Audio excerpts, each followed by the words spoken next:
Stephanie White clarified just a few minutes ago that Caitlin Clark is no longer part of the system.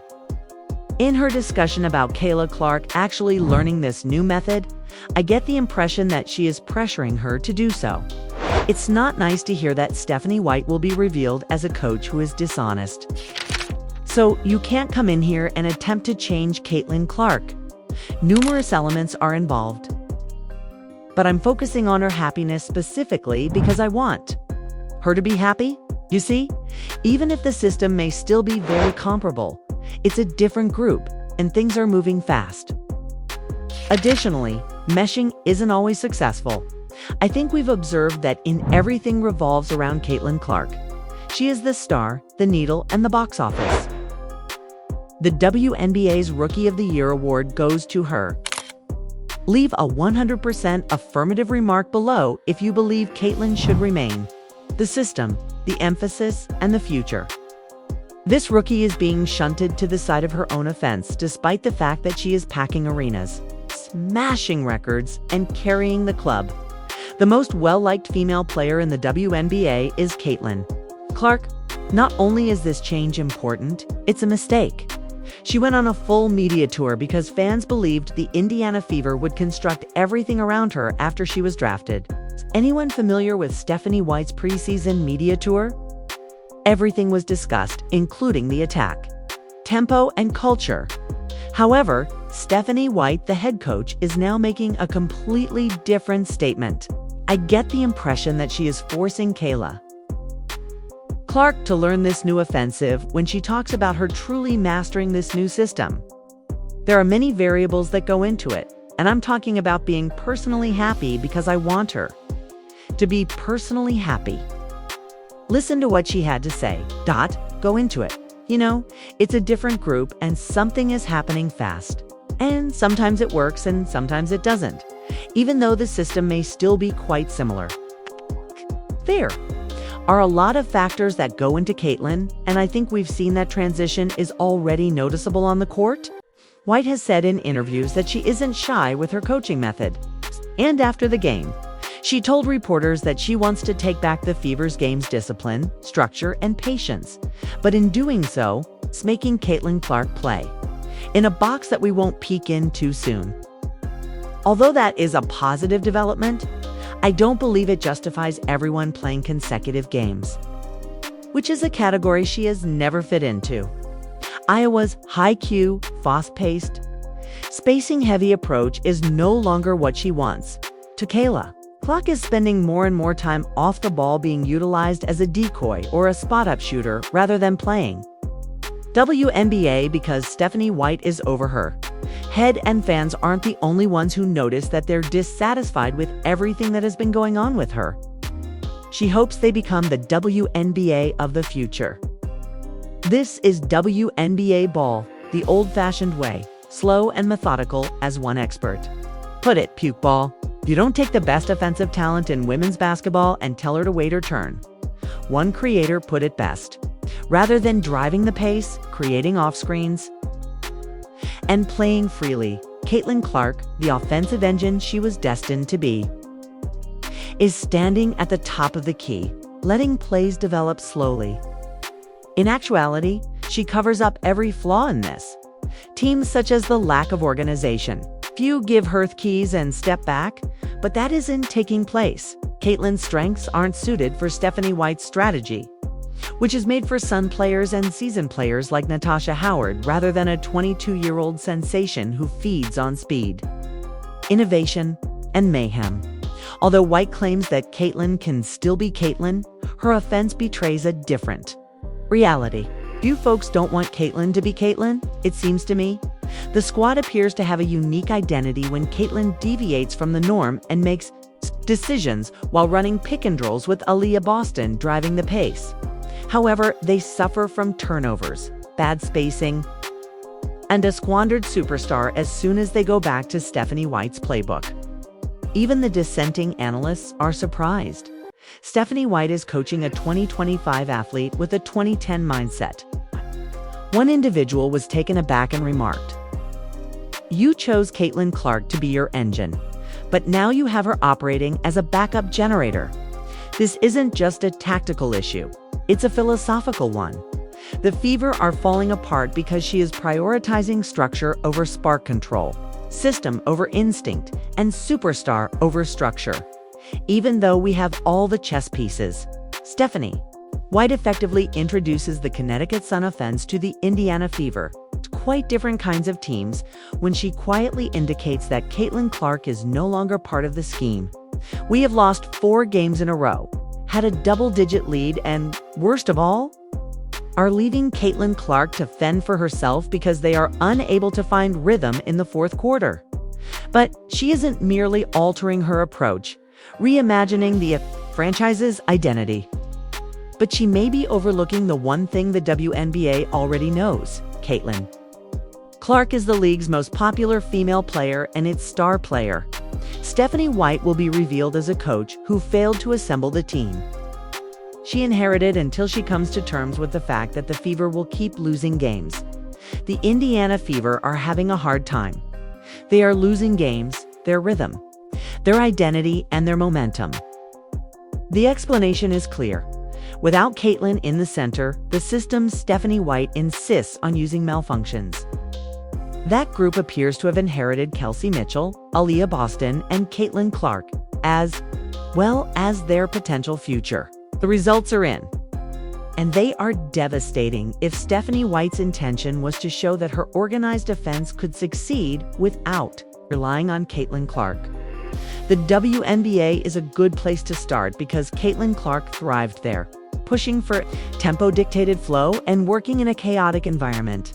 Stephanie White, who has made the Fever one of the slowest teams in the league, has shackled her. The exact thing that makes Caitlin Clark dangerously spontaneous would be eliminated when she threw, held the ball for too long, and dragged possessions out. Instead of being used to their full potential, Caitlin Clark and Aaliyah Boston's numbers and on-court pick-and-rolla weapon that should be unstoppably being underutilized or neglected entirely. As one commentator plainly stated, they have a Ferrari in the garage and refuse to take it out of first gear. White's strategy reroutes the offense through isolated plays, low-percentage mid-range jumpers, and a severe lack of mobility. Several designers claim that the only instances in which the Fever seem offensively capable are when Caitlin freelances, when Caitlin Clark is pushed down, when Aaliyah Boston is punched, when Lexi Hull is beaten, and when Sophie Cunningham is beaten. The team truly breathes when she pulls up in transition, drives downhill, or waves off the play. But when the system sounds control, everything slows down. The spacing shrinks, and players who weren't meant to be the primary options end up with the ball. This goes beyond coaching. Therefore, let's discuss personnel. Natasha Howard is battling to finish slowly in recovery and barely fitting next to Stephanie White, who is trying to operate a sluggish, grinded-out system with mismatched pieces. If Stephanie White's system had been built around players that fit her mold, it could have worked. Caitlin Clark, the generational passer and top scorer, and Sydney Colson, who is more famous for her TikTok presence than her court leadership, are being marginalized so that these system components can make poorer choices and take awful shots. One creator effectively conveyed their anger with Caitlin's playing, and Aaliyah is unable to rebound. The reasoning falters at this point. What is the system if Caitlin Clark isn't it? Are Natasha Howard's posts broken? Does your best passer go overlooked in slow half-court sets? Are there bench rotations that give minutes to sluggish veterans while burying your top shooters? I find it incomprehensible. It gives me the impression that you are more significant than the players. In actuality, there wouldn't be a real system without Caitlin at its core. She is the only thing that keeps everything working. Thus, she is more than just an additional part. Even when she doesn't touch the ball, she generates enough gravity to draw defenders to half-court, clear driving lanes, and encourage space. The individuals who have been here for years and their shine are causing us to lose out. And I'm concerned about that, instead of taking the lead. Stephanie White has created the conditions for failure, and things are getting so terrible that they are truly depressing. The fire is still there, but Caitlyn's enthusiasm is being drained as she passes to unprepared teammates, sees plays go wrong, and is held. Responsible for turnovers in a system that keeps her from having possession of the ball. You have to let her do what she does, buddy. Lisa Blutter did warn you about this. Since Caitlin Clark is being noticed by fans, analysts, and even other players, why are we telling her to play passively? Because it ignores the one player who has the ability to make a huge difference at the last minute. This iteration of the Fever is set up to lose. Efficiency is the key here, not ego. You can't expect to succeed if you ignore your finest weapon. You don't urge Mahomes to pass every play, and you don't tell Steph Curry to defer. Every game played under this mindset is one step closer to squandering the greatest rookie talent the WNBA has ever seen. After all, you won't have a system if Caitlin Clark isn't in it. Caitlin Clark isn't in it. Stephanie White is winning some battles. I get the impression that she is pressuring Kayla Clark to learn this new system when she talks about it. Take a listen to Kayla Clark's thoughts on having to learn this new offensive. I'm talking about being personally happy because I want her to be personally happy, but there are many other considerations as well. It's also a distinct group and things are moving fast. Even though the system may still be somewhat comparable, yes, mesh does work sometimes, but not always. It's painfully clear that this isn't just about pace or play calling. It's a full-scale mismanagement crisis that's affecting the Indiana Fever's entire identity and endangering Caitlin Clark's future before it's even had a chance to begin. I believe we've seen that there are a lot of factors that go into it by now. The most anticipated rookie isn't selected first overall. Let's face it, more stuff is sold by Caitlin Clark than any other athlete in WNBA history, and she is a transcendent talent. She will be one of the first celebrities to earn $1 million annually, according to WNBA speculations. Among these, Caitlin Clark stands out as the needle mover. As you may already be aware, she averaged 16.5 points, 4 assists, and 5 rebounds per game in 2024. 5 rebounds and a shot. 31.8% from 3 and 37% from the field. She only played in 2 games during her 2025 preseason, one of which was against the Brazilian national team. Before concluding she wasn't the system you were looking for. She averaged 14.5, hauled down 6 rebounds, scored 6 assists, and shot 52.5% from the field and 50% from three-point range in 21 minutes. Make the most of her tools and construct everything around her. But what has the Fever done?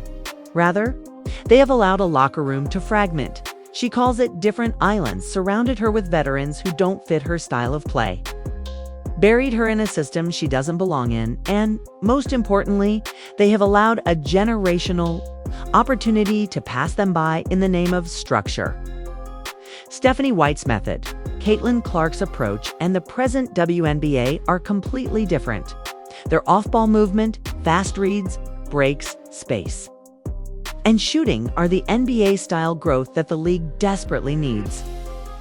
She is attempting to mold the Fever into the image of the Connecticut Sun, her last team where she assisted aging veterans, in a slow, painful system that valued physicality over innovation. Clark is being forced to play in a system that was created for players like Natasha Howard, who is reportedly unable to lead or carry a modern offense due to her slow transitions, inefficiency near the rim, and lack of defensive urgency, because Stephanie White is unwilling to change. Did you see the coach grab her? Watch this now. Often, Clark is either off the ball or observing as others walk the ball up without urgency, even though he should be quarterbacking every possession. Wow, why is she snatching her for getting the crowd excited? One creator even made the joke, they drafted an iPhone 15 and are trying to run it on dial-up internet. Hold on, wait a minute, and look at the hand on her arm.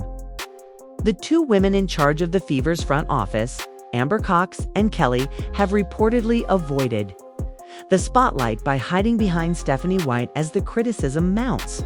However, they created this by offering Dana Bonner a maximum contract, which not only failed but also destroyed the locker room.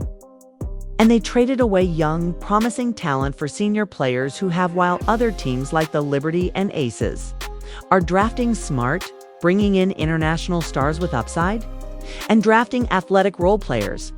They chose short-term optics, social media buzz, and names over fit, and they have little chemistry with the current core. They also made emotional signings like Sydney Colson, who brings energy to the locker room but has almost no on-court impact, a fan wrote. You don't sign the biggest star the league's ever had just to stick her in a dinosaur offense with 32-year-olds who can't run, expressing the fans' frustration with a cycle of mediocrity and nostalgia. The mishandling becomes personal when someone like Caitlin Clark doesn't ask the WNBA, whose idea was it to bring these old dinosaurs and put them on this roster? Why even are we here? Doesn't sound like a team. We all have our own islands. And I know that every team frequently leaves her emotionally and physically vulnerable. Clark leads the team in assists, minutes, and floor leadership. She's the one who makes the extra pass and talks to teammates after a game. She came ready to work, learn, and win. But instead, she was given a broken team and a broken system. How is she receiving media attention and post-game? Questions about why she's struggling when, in reality, she's thriving under pressure that no rookie should have to carry alone. Caitlin now looks emotionally spent. You can see it on her face in press conferences. The joy is fading. The bounce in her step is being replaced, and she is the one who calms players down after blown plays during every timeout.